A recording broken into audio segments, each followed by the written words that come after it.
जसवंतलाल शाह, श्रीमती रूपाबेन शाह, श्री अर्पित वखारिया, श्रीमती अदिति वखारिया, कियारा वखारिया, जियान वखारिया, कुंजन गांधी, ईशा गांधी एवं हतवी गांधी।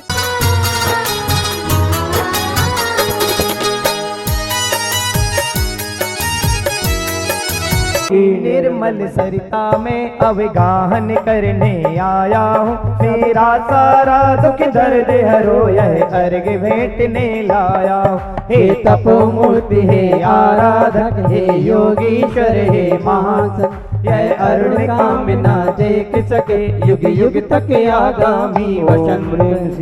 आचार्य विद्यासागर मुनिंद्राय जयमाला पुनर्गम निर्पामती स्वाहा। आचार्य परमेश्वरी गुरुदेव की जय। जय बोलो परम पूज्य आचार्य श्री समय सागर जी महाराज की, समस्त मुनि संघ की। अरे गुरु ने गुरु पद दे दिया, गुरुपद प्राप्त नवीन, पुनः प्रवर्तित हो गई परंपरा प्राचीन। मन मंदिर में आपका भक्ति सहित आह्वान, अत्र तिष्ठ सन्नदीकरण श्रद्धा सुमन प्रदान। ओम ह्रीम अभिनवाचार्य श्री समय सागर जी महामुनिंद्र अत्र अवतर अवतर अवतर समृद्धि हावनम। जय हो जय हो जय हो।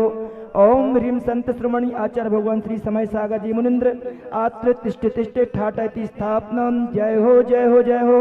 ओम ह्रीम संत श्रोमणी आचार्य भगवान श्री समय सागर जी महामुनिंद्र आत्मम सन्नितो सन्निधिकरणम परिपुष्पांजलिम क्षिपामि। श्री विद्या सागर गुरुवर ने क्या शिष्य समय सागर पाया, इस युग में योग नियम प्रवचन पाहुड़ कृत की जीवत छाया। जन्मों के रोग पुनः न जुड़े ऐसा कोई उपचार करो, आचार्य समय सागर गुरुवर सुचि जलधारा स्वीकार करो।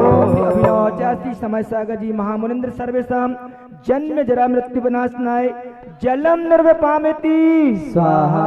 नाम तेरा है तू भगवान मेरा है, दिल में नाम तेरा है तू भगवान मेरा है।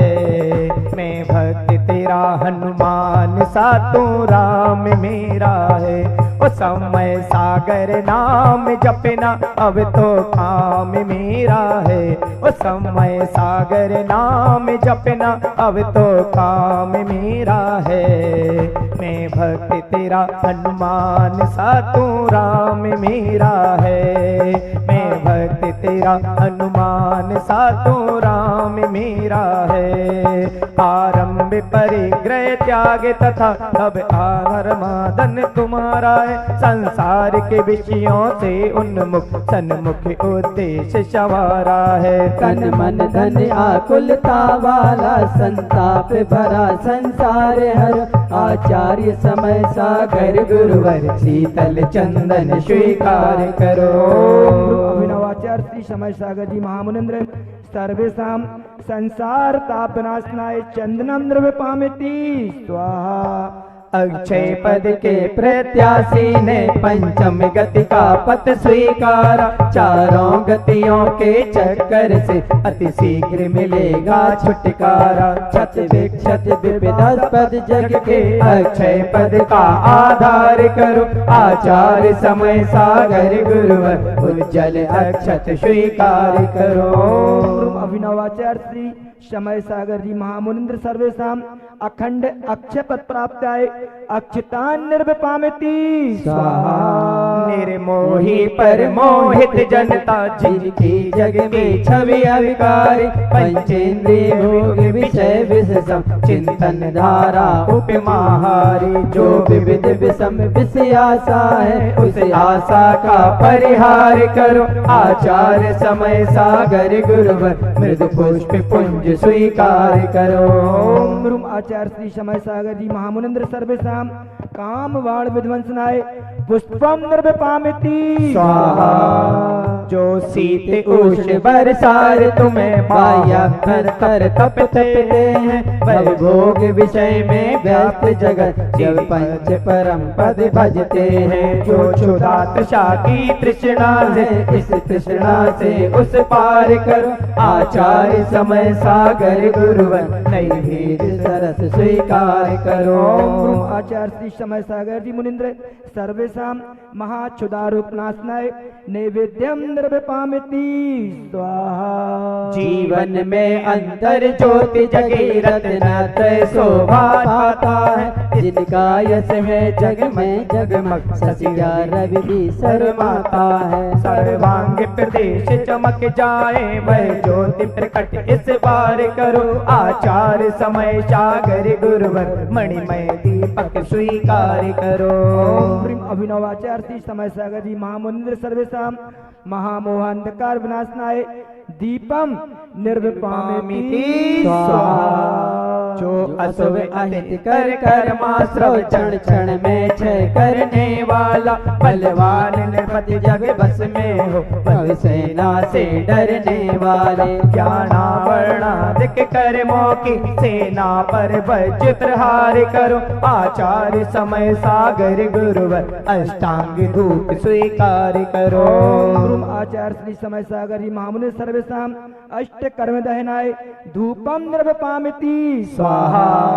विधि पूर्वक द्वादश तप तपते उपसर्ग परिश्रय सहते हो, भव संतति का अंतिम कल हो आध्यात्म जगत में रहते हो। आभार यही अभिव्यक्त करूं भव संतति का यह भार हरो, आचार्य समय सागर गुरुवर जड़ के फल स्वीकार करो। अभिनवाचार्य श्री समय सागर जी महामुनिंद्र सर्वेषां महामोक्ष फल प्राप्त्याय फलम निर्विपामिति स्वाहा। तेरे पावन चरणों में मस्तके झुकाते हैं हम, तेरी पावन धूली को सर अपने लगाते हैं हम। हिन गुरु को सत्य सत्य वंदन हो, चरणों में समर्पित जीवन है।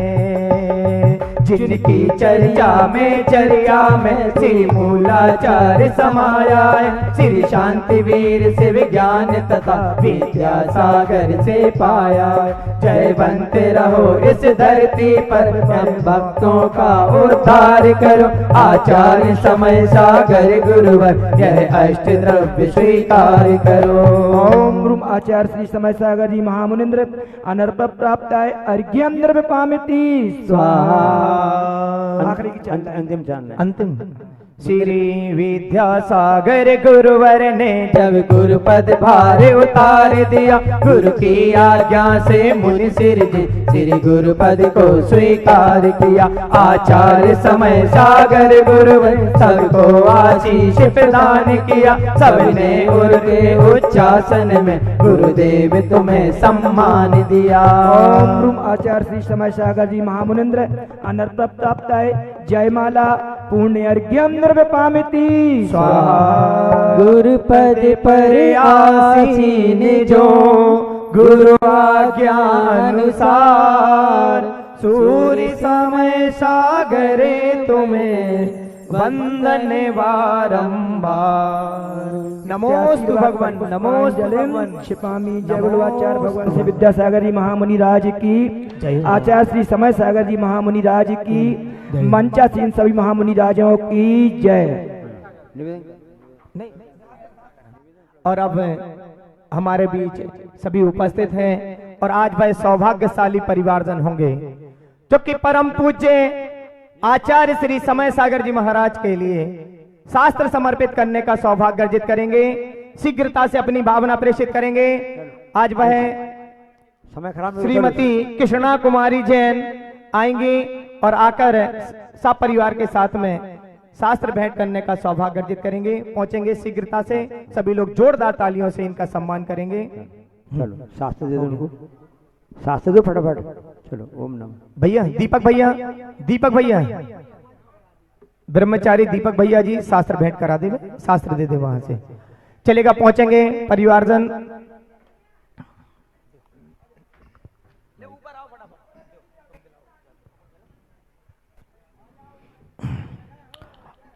और हम सभी लोग अपने दोनों हाथों के लिए जोड़ेंगे बिना किसी भूमिका के परम पूज्य मुनि श्री शैल सागर जी महाराज से विनती करेंगे कि हे भगवान, अपनी मंगलमय देशना से हम सभी लोगों के लिए कृत्य कृत्य करें। नमोस्तु भगवान, नमोस्तु भगवान, नमोस्तु भगवान। जय।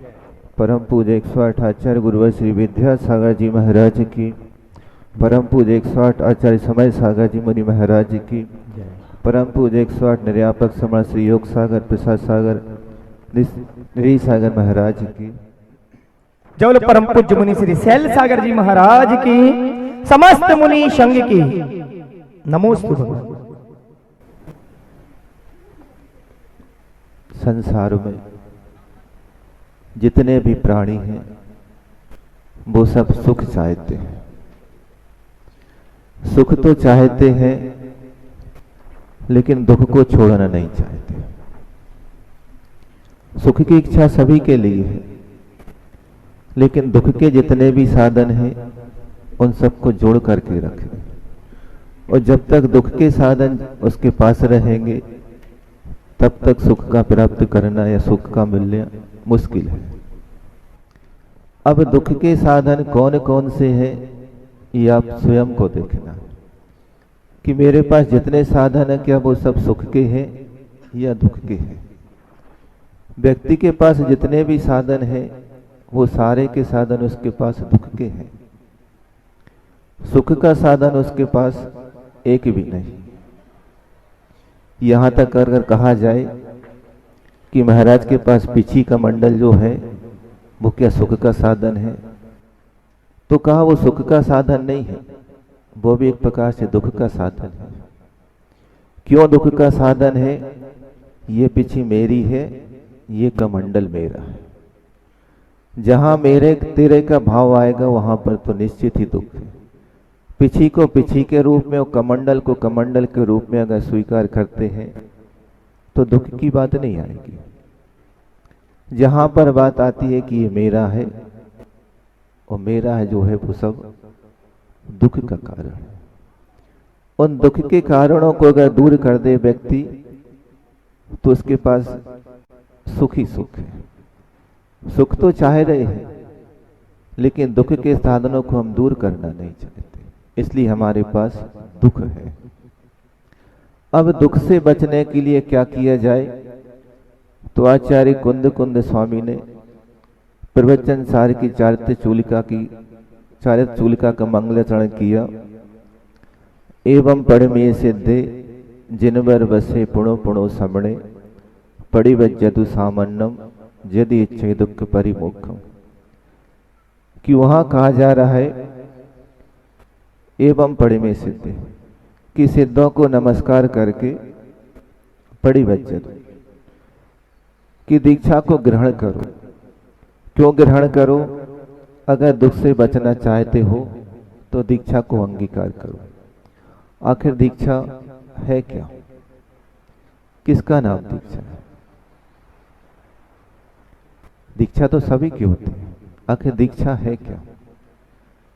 तो दीक्षा का अर्थ इतना ही है कि अपनी इच्छाओं को रोक देना, इच्छाओं पर विराम लगा देने का नाम ही दीक्षा है। सबसे बड़ी दीक्षा तो वही है।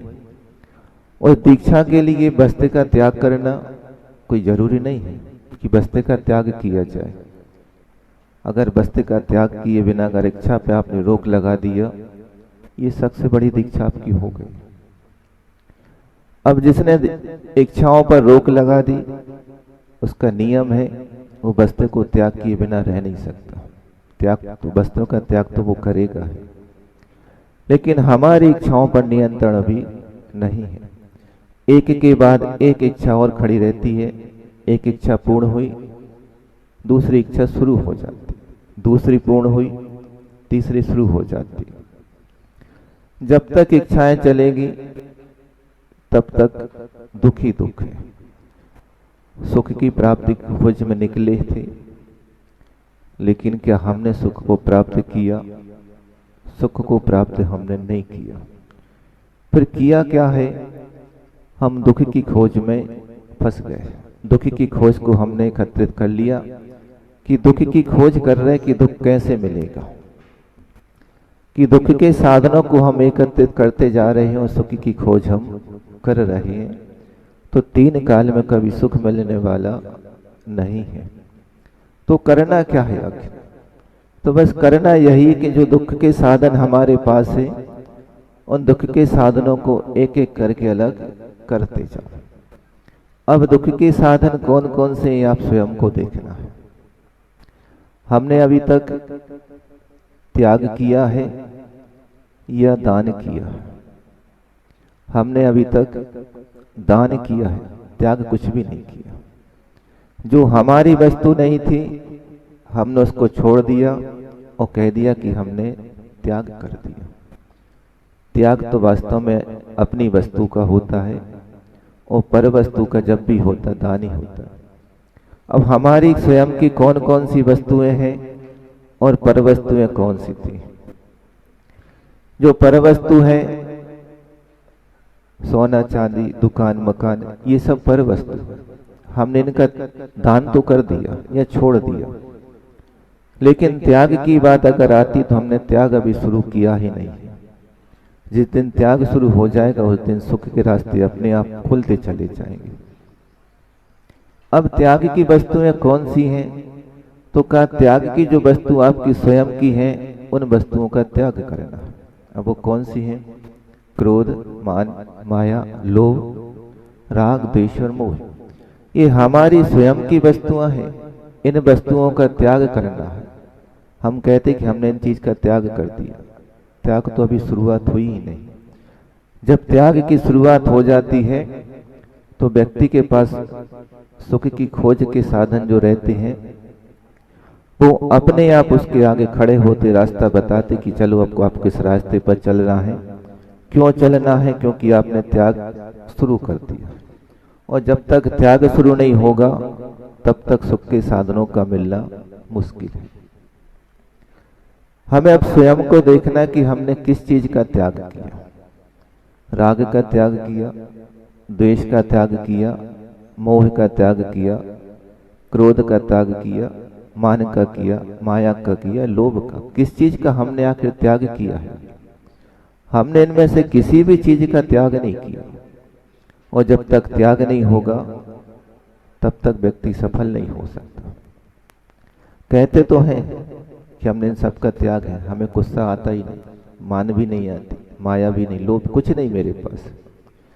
कहना सरल होता है और जब सामने बात आती है तब पता चलता कि कितना हमारे पास राग है, कितना द्वेष है, कितनी मान है और कितना क्रोध है।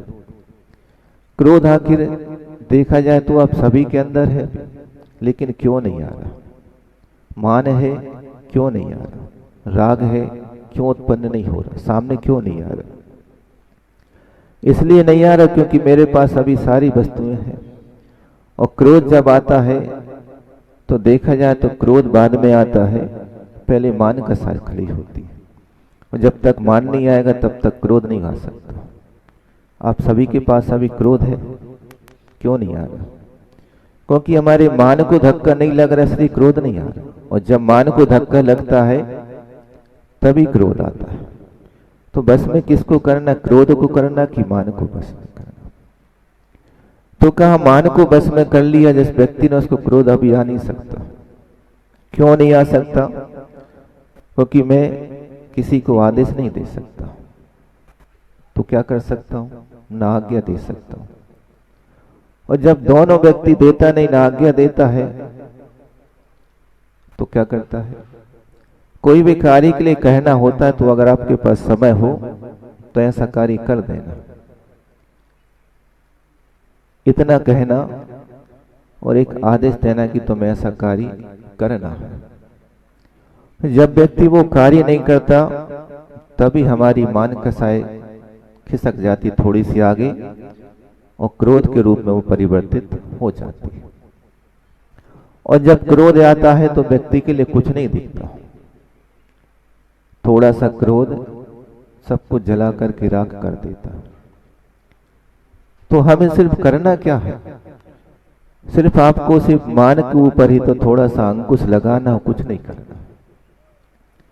जिसको हम आदेश दे रहे हैं, आज्ञा दे रहे हैं, आखिर वो हमारा है कौन? किसको आज्ञा दे रहे हैं? आपका नौकर है या साधारण है? किसको क्या दिया जाता है?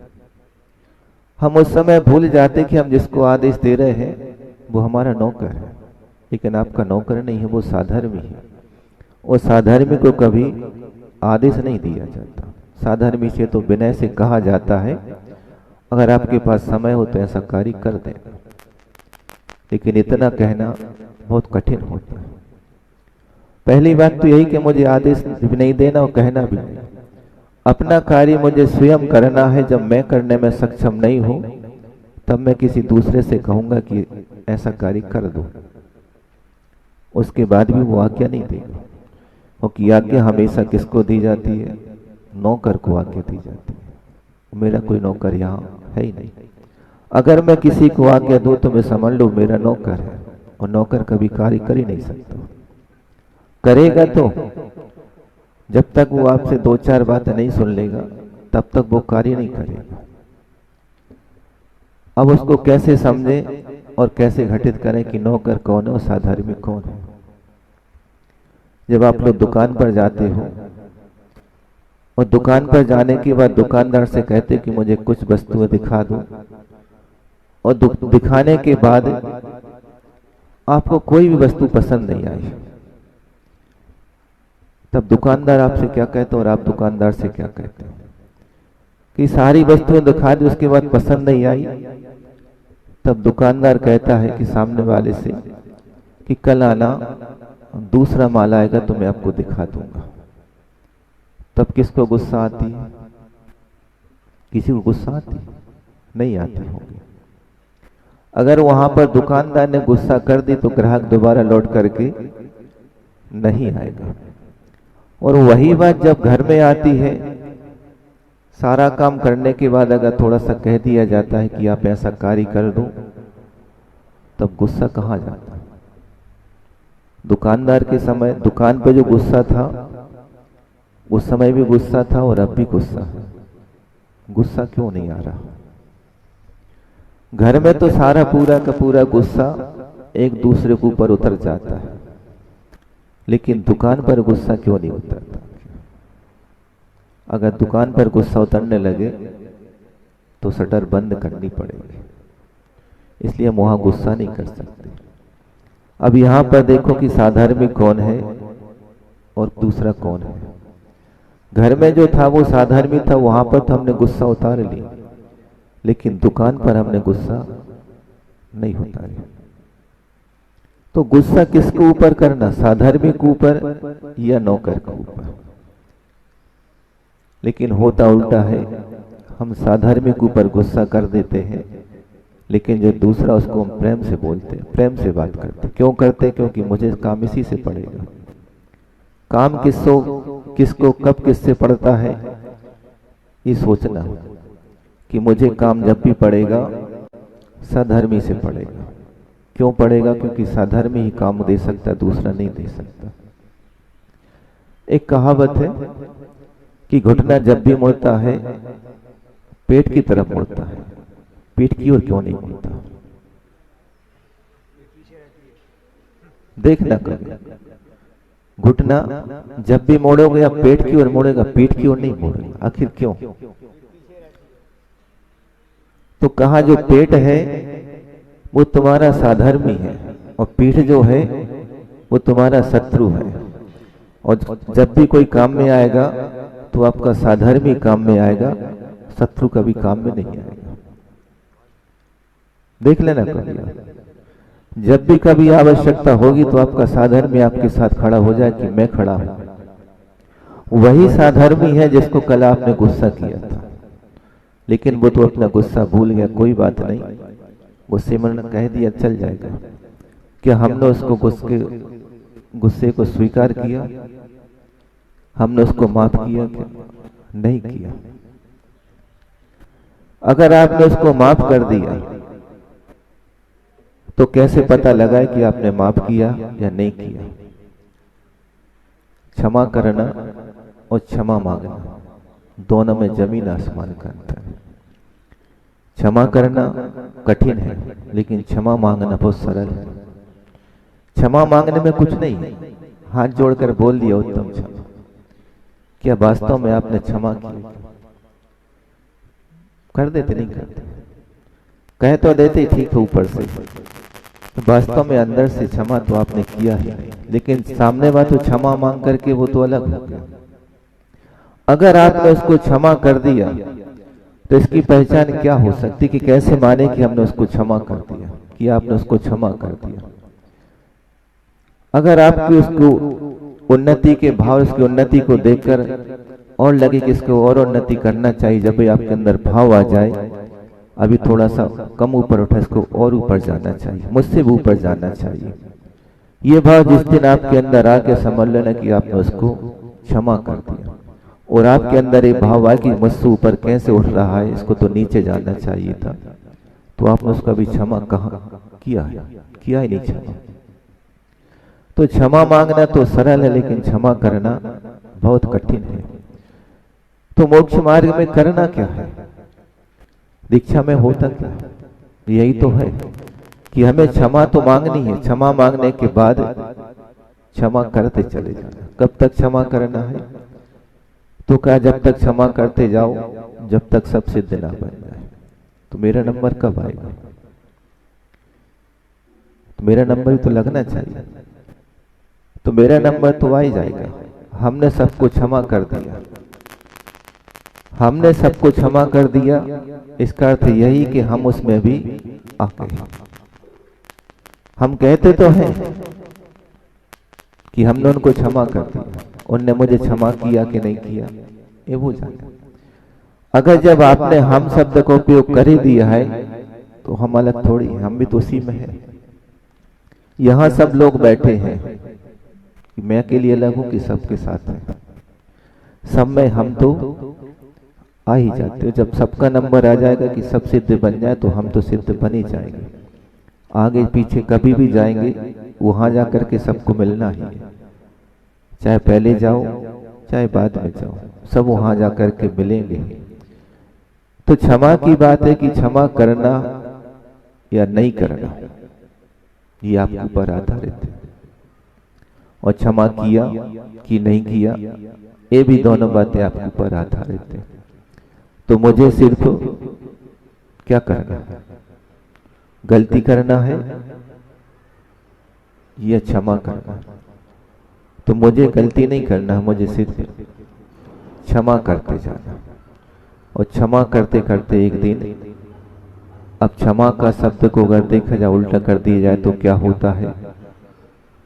क्या बनता है? छा है और मां है, तो उसमें उल्टो कर दो तो क्या हो जाएगा? छोम बन जाएगा। क्या होगा? छोम बनेगा कि मोक्ष बनेगा? क्या बनेगा? आप लोग चाहते क्या? जो चाहिए वो शब्द ही तो दे रहा है आपके लिए, अलग कोई नहीं देगा कि कोई अलग से देगा। अलग से कोई नहीं दे रहा। जो शब्द कहा वो शब्द का अर्थ देख लो, शब्द में दिखा है आपको मोक्ष मिलना है। कब मिलेगा? जब आप क्षमा करना शुरू कर दोगे। कभी कभी लगता है कि शब्दों से खेलना भी अच्छा होता है, और जो व्यक्ति शब्दों से खेलता है वो कभी दुखी नहीं हो सकता, वो कभी क्रोध को प्राप्त नहीं हो सकता। शब्दों से खेलना भी बहुत अच्छा माना जाता है। कुछ शब्द ऐसे होते हैं कि ऐसा लगता है जैसे मुझे गाली दी जा रही है। वो गाली नहीं दी आपको, आपने स्वीकार कर लिया कि मुझे गाली दी, गाली नहीं दी। वो आपको शब्द बता दी कि इन शब्दों के अर्थ की ओर चले जाओ, आपको बहुत कुछ मिल सकता है, बहुत कुछ खोज सकते हो उसमें।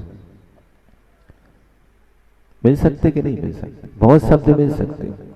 एक शब्द आता है कहानी, उसमें 3 अक्षर का है, हा है और ना है। उसमें से अगर एक को अलग कर दो, कोई सा एक अलग कर लो। पहले का को अलग कर दिया जाए तो हानि हो जाती है। हानि किसकी हुई? किसकी हानि? का की हानि हो गई, का चला गया, हानि बचा। अब आपको देखा जाए तो सिर्फ का अलग करने से हानि हो गई तो बन क्या हो गया? किस चीज की हानि हुई? एक की हानि हो गई और उसी को जोड़ दिया तो बन गया कहानी। किसकी कहानी और किसकी हानि है? न किसी की हानि है न किसी की कहानी, ये तो स्वयं की हानि और स्वयं की कहानी है। अब उस हानि को और कहानी को आपको स्वयं को लिखना है या हानि करना है। अब बीच में से उसका एक शब्द अलग कर दो, हाँ अलग कर दो तो क्या हो गया? कहानी हो गया। और पीछे का अलग कर दो तो क्या हो गया? कहां हो गया? कहां? कौन कहां है? कौन कहां है कोई कहीं? सब अपने में है। बहुत कुछ मत करो, थोड़ा करो लेकिन अच्छा करो।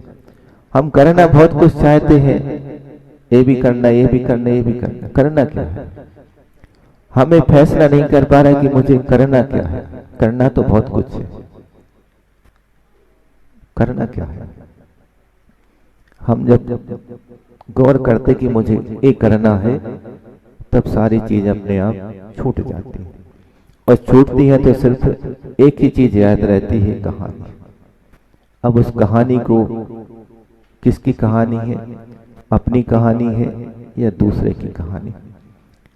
हम कहते तो कि मेरी कहानी है, दूसरे की कहानी है। कहानी दूसरे की नहीं है, सारी की सारी जो कहानियां हैं वो हमारी स्वयं की कहानी है। अब कहानी कभी की भी हो सकती, नई भी हो सकती और पुरानी भी हो सकती है, लेकिन कहने में तो यह आता कि ये उनकी कहानी है और ऐसी कहानी है।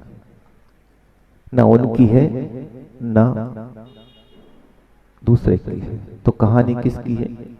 हमारी कहानी हम स्वयं सुन रहे हैं और स्वयं को सुना रहे हैं। लेकिन होता नहीं है ऐसा कि अपनी कहानी हम स्वयं को सुनाएं। अपनी कहानी हम दूसरे को सुनाते हैं और जब दूसरा कहानी सुनाता है तो उसको हम डांट देते हैं कि चुप रहो, तुम ऐसा नहीं करना, मुझे नहीं सुनना तुम्हारी कहानी। हम किसकी कहानी सुनते और किसकी नहीं सुनते? कभी कभी अपनी कहानी भी सुन के देखो कि हमारी कहानी आखिर है कौन सी कहानी। हम सिर्फ दूसरे की कहानी सुनते हैं और दूसरे की कहानी का उत्तर खोजने में लगे हैं।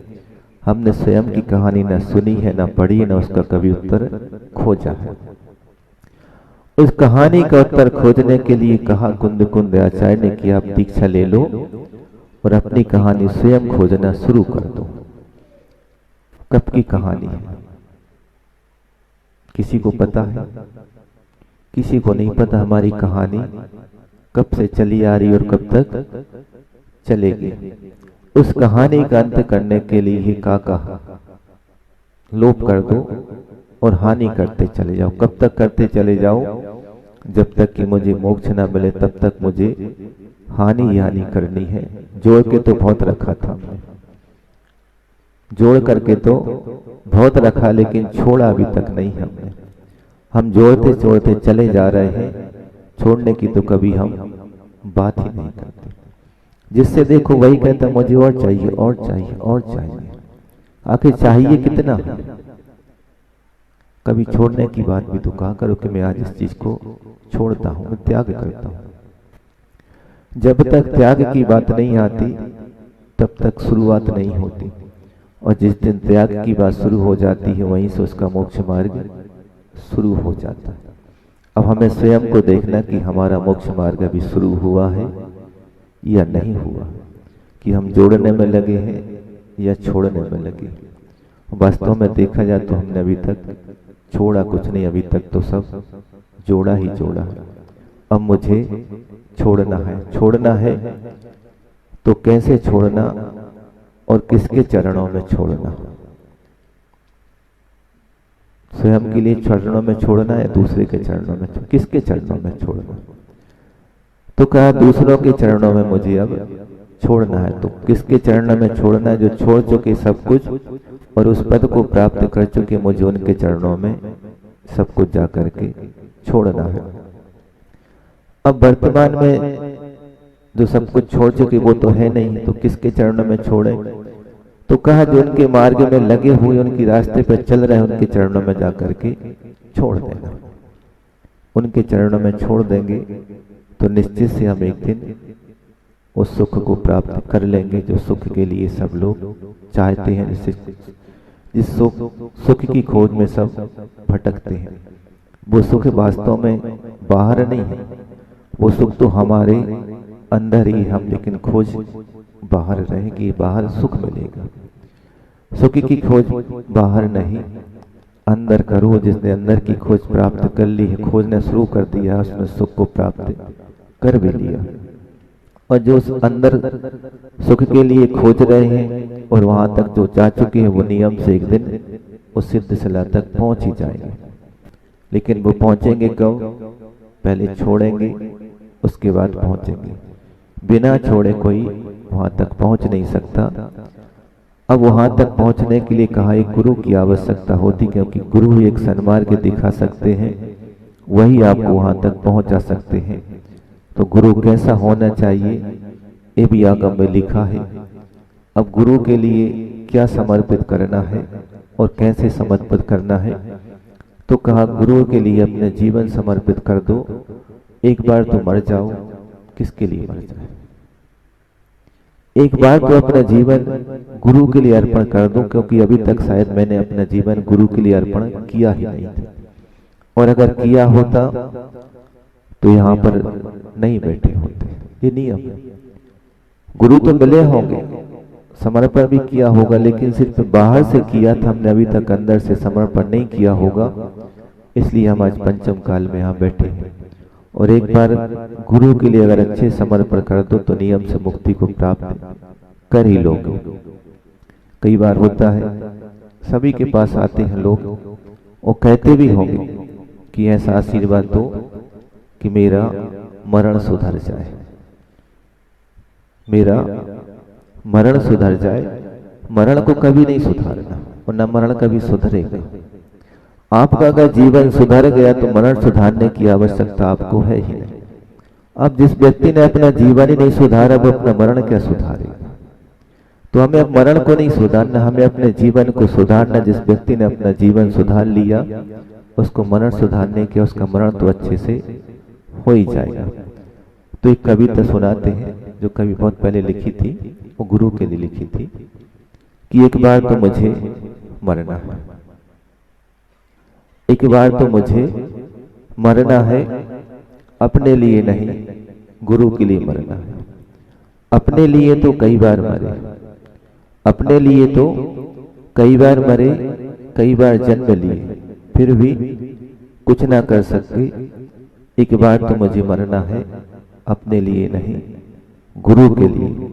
गुरु के लिए मरेंगे तो शायद हम कुछ कर जाएंगे या कर पाएंगे, और अपने लिए मरेंगे तो यात्रा के लिए कभी विराम नहीं दे पाएंगे।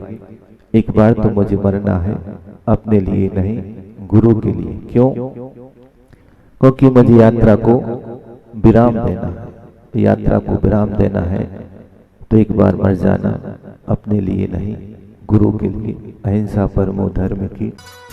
इस कार्यक्रम के पुण्यार्चक थे श्री जयेश भाई जसवंत लाल शाह, श्रीमती रूपाबेन शाह, श्री अर्पित वखारिया, श्रीमती अदिति वखारिया, कियारा वखारिया, जियान वखारिया, कुंजन गांधी, ईशा गांधी एवं हतवी गांधी।